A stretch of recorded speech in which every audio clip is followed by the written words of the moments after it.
Welcome.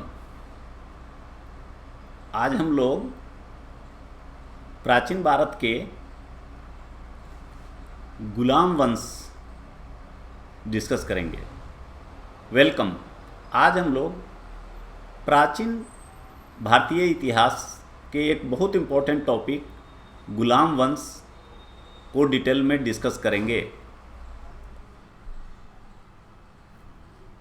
गुलाम वंश की स्थापना कुतुबुद्दीन ऐबक के द्वारा की गई थी।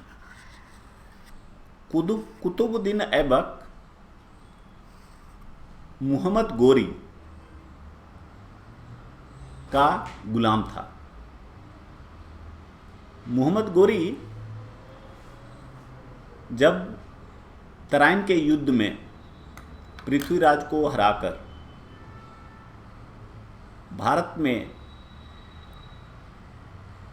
अपना शासन स्थापित किया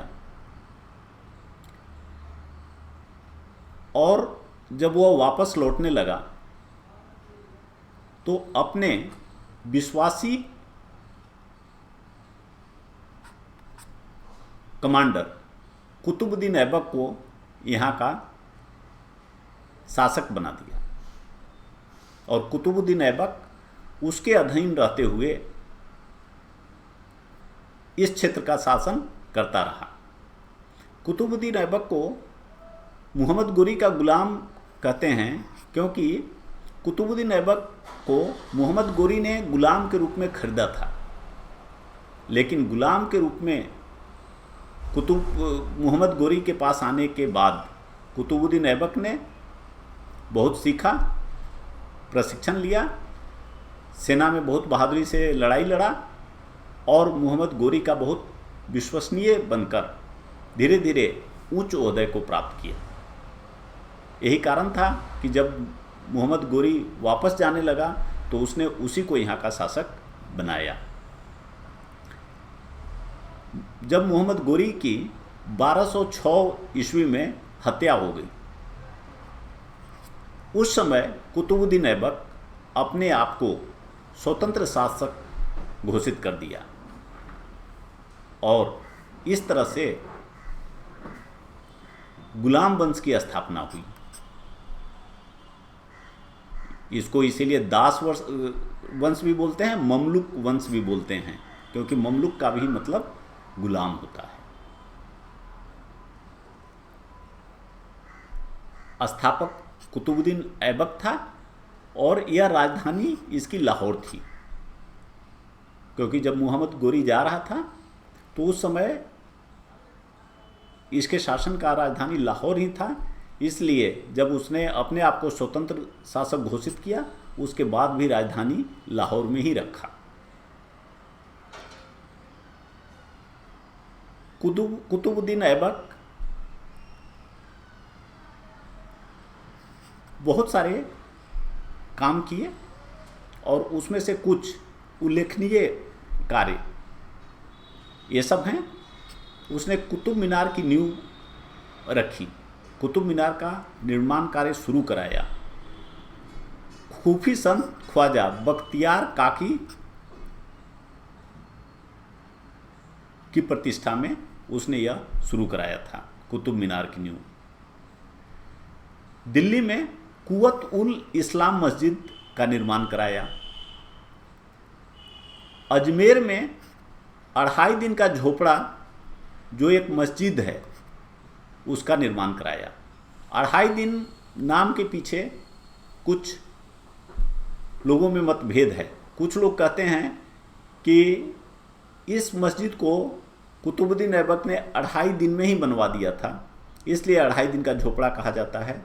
और कुछ कहते हैं कि वहाँ पर धार्मिक प्रोग्राम 2.5 दिन का हुआ करता था, जिसको अर्स बोलते हैं, इसलिए इसका नाम 2.5 दिन का झोपड़ा रखा गया। कुतुबुद्दीन ऐबक को लाख बख्श भी कहते थे, क्योंकि वह एक दयालु किस्म का आदमी था और गरीबों को खुले हाथ से दान दिया करता था।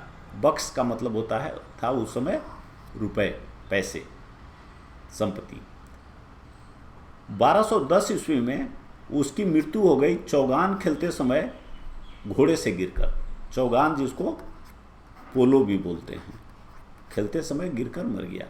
इसीलिए वह केवल 4 साल ही एक स्वतंत्र शासक के रूप में शासन कर पाया। उसके बाद दूसरा प्रमुख शासक इस वंश का इल्तुतमिश हुआ। इल्तुतमिश 1210 से 1236 तक शासन किया। 1229 ईस्वी में इसने अपने आप को तुर्क के खलीफा से सुल्तान घोषित कराया।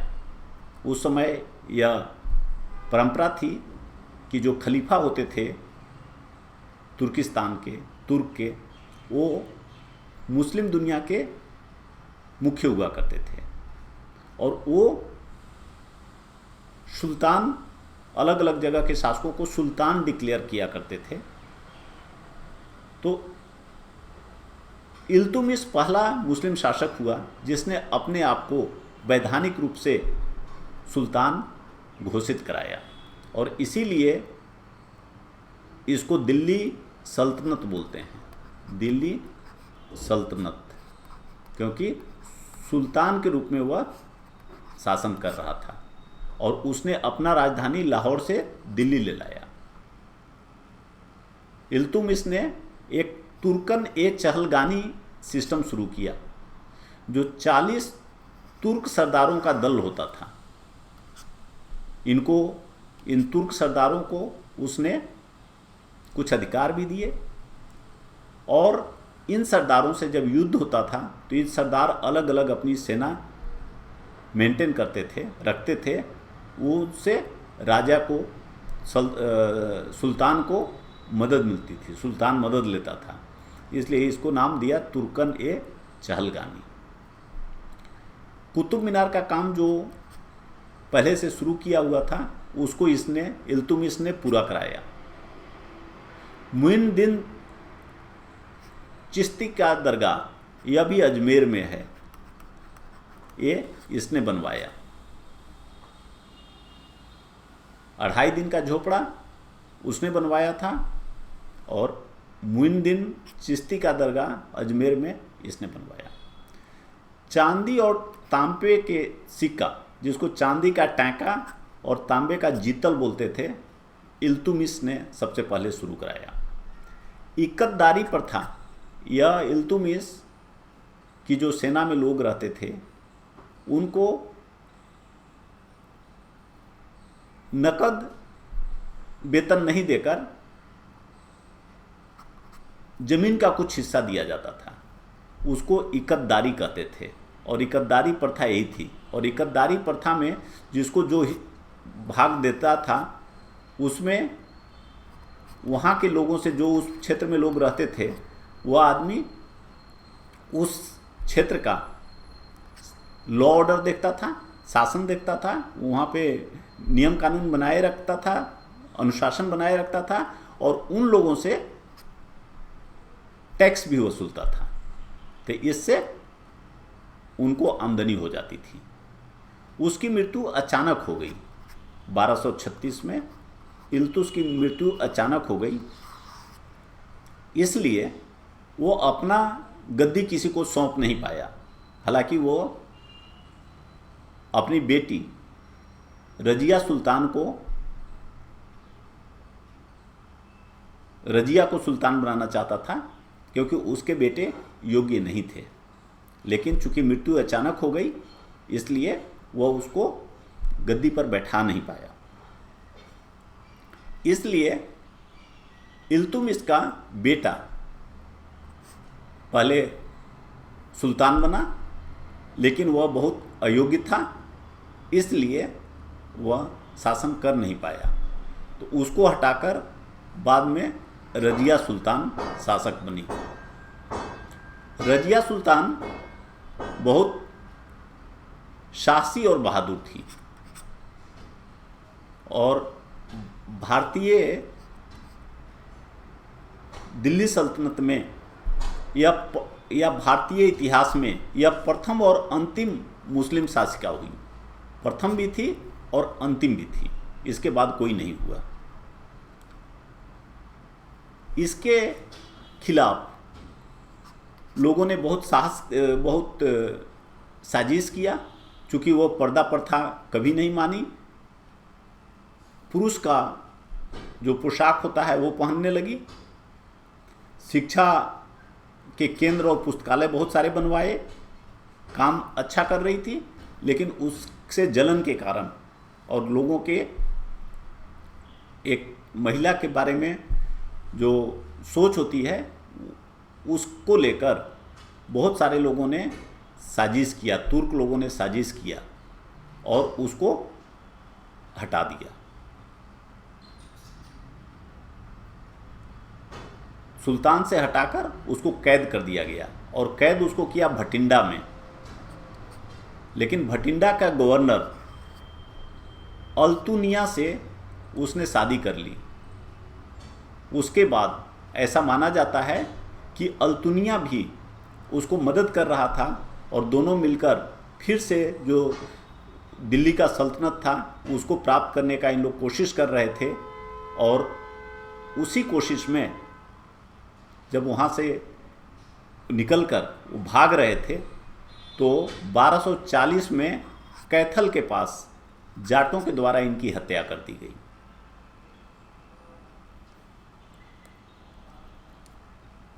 उसके बाद दूसरा प्रमुख शासक बलबन बना। बलबन रजिया सुल्तान के बाद नहीं बना, उसके बाद कुछ और शासक बने, लेकिन वो कुछ विशेष कार्य नहीं कर पाए। इसलिए रजिया सुल्तान के बाद बलबन एक दूसरा प्रमुख शासक इस वंश का बना। बलबन 1266 से 1286 ईस्वी तक शासन किया। बलबन से पहले जो रजिया के बाद शासक बने, उनके बाद नसीरुद्दीन एक शासक हुआ जो बलबन से ठीक पहले शासक था, नसीरुद्दीन। उस समय उसके क्षेत्र में शांति नहीं थी, बहुत अशांति थी और यह बहुत शांति प्रिय आदमी था। वो पढ़ना चाहता था, कुरान का अध्ययन किया करता था शांति में। इसलिए उसने अपने विश्वस्त कमांडर बलबन को शासन करने की जिम्मेदारी दे दी, शांति करने की जिम्मेदारी, मेंटेन करने की जिम्मेदारी दे दी और उसको उल्गू खां की उपाधि दी। शासक ने उल्गू खान की उपाधि दी और अपने बिहाफ पे उसको पूरी आज़ादी दी शासन करने की। तो बलबन नसीरुद्दीन जो उसका शासक था उसके नाम में शासन करने लगा। और यह बलबन जो था तुर्कन ए चहलगानी जो सिस्टम होता था उसका एक सदस्य था। लेकिन जब नसीरुद्दीन की मृत्यु हो गई तो बलबन उसके उत्तराधिकारी को सुल्तान नहीं बनाकर खुद सुल्तान बन गया। सुल्तान बनने के बाद उसने लौह एवं रक्त की नीति अपनाई। मतलब वो न्यायप्रिय था, लेकिन साथ साथ जो लोग गलत करते थे या अपना शासन बनाए रखने के लिए, अपना सल्तनत बनाए रखने के लिए जो उसके विरोधी होते थे उनके साथ बहुत क्रूरतापूर्ण तरीके से निपटता था। उनको मारने में भी परहेज नहीं करता था। इसीलिए इस नीति को कही गई लौह एवं रक्त, मतलब तलवार, लोहा और खून। चालीसा समाप्त कर दिया। जो तुर्कन ए चहलगानी का सिस्टम था, 40 तुर्क लोगों का दल बना के रखा था, बाकी शासक लोगों ने मेंटेन किया था, उसको इसने समाप्त कर दिया। अब इसके पास दो ऑप्शन थे, या तो अपने साम्राज्य जो उसको मिला था उसको संगठित करके रखता या आगे विस्तार करता। तो उसने साम्राज्य को संगठित करने की नीति पे चला, विस्तार करने की नीति नहीं अपनाया। अपने आप को उसने नियाबत ए खुदाई अर्थात ईश्वर का प्रतिनिधि घोषित किया। उसने अपने आप को जिल्ले उल्लाही भी घोषित किया, जिसका मतलब भी ईश्वर का प्रतिनिधि ही या खुदा का परछाई होता है। अमीर खुसरो और अमीर हसन ये उसके दरबार में कवि थे जो जिनको वो संरक्षण देता था। फारसी नववर्ष नवरोज की शुरुआत बलबन ने कराई थी। जमीन पापोस और सिजदा की प्रथा भी उसने शुरू कराई थी, जिसका मतलब होता है कि जब भी कोई आदमी उसके दरबार में आएगा तो जमीन पर लेटकर अपना सिर जमीन से सटाकर और उसका अभिवादन करेगा और इस तरह से उसमें उसको उसके प्रति आदर प्रदर्शित करेगा। तो इसको जमीन पाबोस और सिजदा बोलते थे। उस समय मंगोलों का आक्रमण होने लगा था और मंगोलों से मुकाबला के लिए उसने अलग सैन्य विभाग बनाया। सैन्य विभाग अलग बनाया जिसका नाम उसने दिया दीवान ए आरिज। मलिक फिरोज उसका सेना नायक था, जो बहुत बहादुरी से मंगोलों के आक्रमण का मुकाबला किया। क्यूमर्स इस वंश का, गुलाम वंश का अंतिम शासक था, जिसकी हत्या करके और खिलजी वंश की शुरुआत की गई। खिलजी वंश की नींव डाली गई।